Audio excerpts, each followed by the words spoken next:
villagers, and when they left here, they went to their other home, which was Tortworth Court. I don't know whether any of you know Tortworth Court. It's now a beautiful spa hotel on the way to Bristol. It's not that far away. And that was their other home. But the story goes, when the Earl of Ducie inherited, he held a banquet to celebrate, and as he sat down to eat, the ghost of his father appeared at the head of the table. Now, they were partying. It was probably spirits of a different kind that was the problem, but nevertheless, he flew from the house and put it on the market, and this was in 1845. He sold it to a man called William Lee. Now, William Lee was the son of a very wealthy merchant that made his money trading between Australia and Liverpool.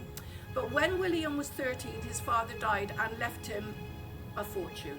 So by today's figures, he would be like a millionaire, multi-millionaire at the age of 13. So what did he do? He got himself a very good education, and then he travelled Europe, as rich young men did in those days, where he went to Italy, he went to Rome and had an audience on 2 occasions with the Pope. That had such a great influence on him. When he grew up, he became a Catholic convert, and he wanted to have his own Catholic community. So he looked around the country. He lived in Staffordshire. He looked around the country, and in this part of the country, in the middle of the 1800s, there was no Catholic community at all. So he bought the valley and made his own.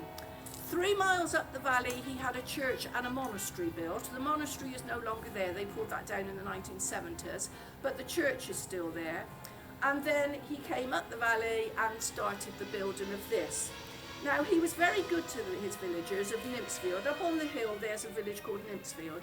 He looked after those villagers, and in turn, they looked after the family.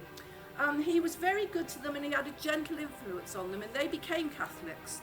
And Catholic families moved into the area. So over the years, Nymphsfield and Woodchester has become a very Catholic place. A lot of local people know that, but they don't realise why, and it's because William Lee brought it to the valley.